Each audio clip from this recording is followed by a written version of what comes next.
Chaque année, des milliers de personnes disparaissent après avoir répondu à des offres d'emploi à l'étranger. Un site web attrayant, un bon salaire, un logement fourni par l'entreprise. On dirait la chance incarnée. Mais c'est souvent le début d'un enlèvement. Des escrocs créent une fausse entreprise avec un site web, des avis clients et un responsable en chair et en os. La personne est invitée à un entretien en ligne.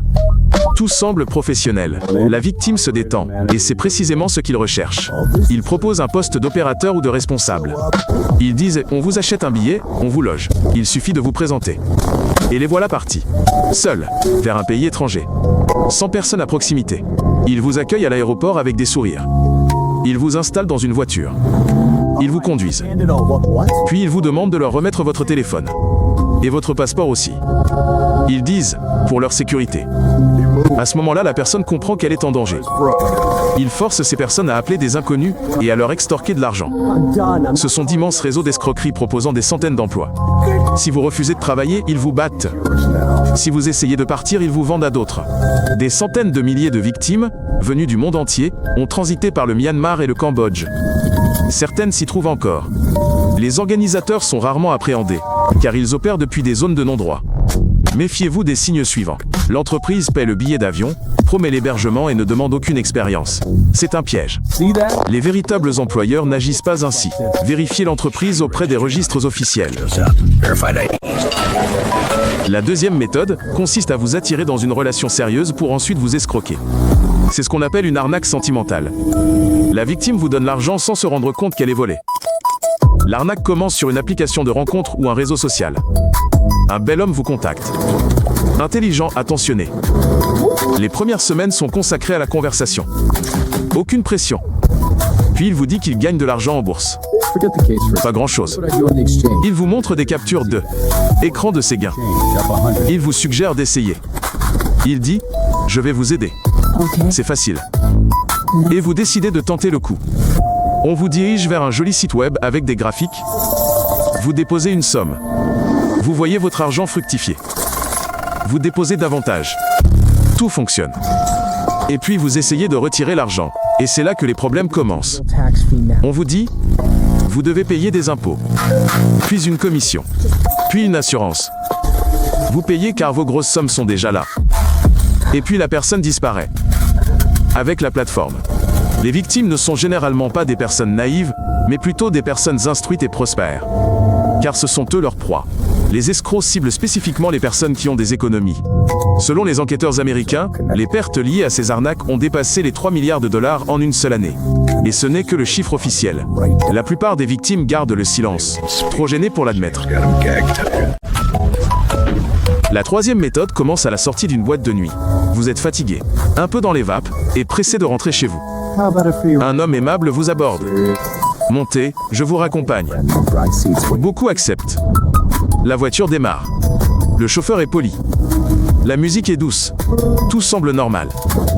Mais au bout de quelques minutes, vous vous rendez compte, on s'est trompé de chemin. Le quartier vous est inconnu. Le réseau est mauvais. Les portières sont verrouillées. Dans le meilleur des cas, vous serez simplement volé et abandonné sur la route. Dans le pire des cas, on vous emmènera chez des complices. Ou bien on vous filmera dans une situation compromettante et on vous réclamera de l'argent sous la menace de diffuser la vidéo. Les extorsions par enregistrement compromettant constituent un véritable marché à part entière. On vous envoie un enregistrement et on vous demande une somme. Vous payez, et une semaine plus tard on vous réclame davantage. La plupart des gens se taisent et paient à nouveau. C'est exactement ce sur quoi ils comptent. Dans les cas les plus graves, le chauffeur travaille pour un réseau de traite des êtres humains. Le passager est conduit à un endroit où il attend déjà. Ces cas sont documentés dans les archives policières de différents pays. On en signale partout dans le monde, de l'Amérique latine à l'Asie du Sud-Est. Les touristes et les personnes rentrant de soirée sont les victimes les plus fréquentes. Ils sont vulnérables, seuls et souvent sous l'influence de l'alcool. La solution est simple. Commandez un VTC uniquement via une application. Celle-ci enregistre l'itinéraire, le nom du chauffeur et l'heure.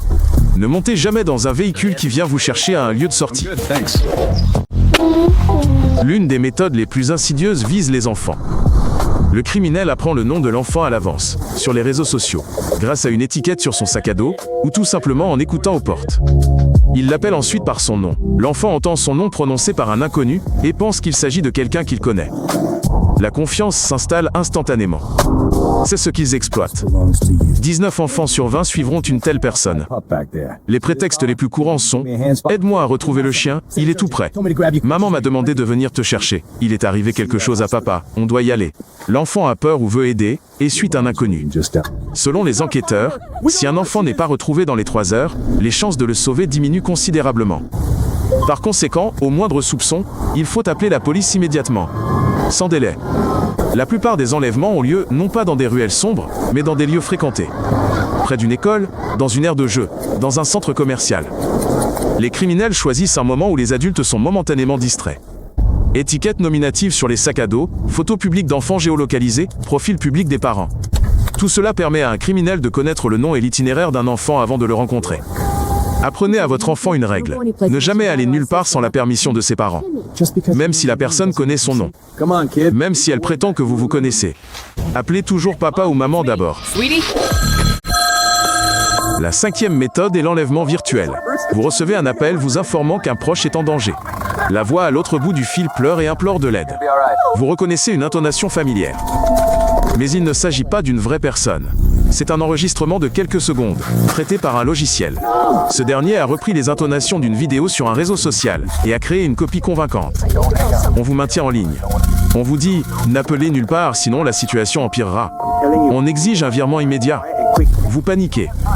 C'est exactement ce qu'il recherche. Vous empêcher de réfléchir et de vérifier. Pendant que vous effectuez le virement, votre proche reste tranquillement dans sa chambre, ignorant tout de ce qui se passe. Il n'a pas été enlevé. Sa voix a simplement été volée et utilisée contre vous. Cette escroquerie s'est répandue dans le monde entier. Les personnes âgées sont les plus souvent visées. Elles reçoivent des appels avec la voix d'un enfant ou d'un petit enfant. Un seul de ces appels peut leur faire perdre toutes leurs économies. Les logiciels de copie vocale sont désormais accessibles à tous. 5 secondes d'enregistrement suffisent pour créer une copie convaincante. 5 secondes de vidéo sur les réseaux sociaux et vous voilà une victime potentielle. Protection. Convenez d'un mot secret avec vos proches. Si l'un d'entre vous est en danger, il l'utilisera. Si ce mot n'est pas évoqué, méfiez-vous. C'est une arnaque. Abonnez-vous à la chaîne et regardez les autres épisodes. C'est important.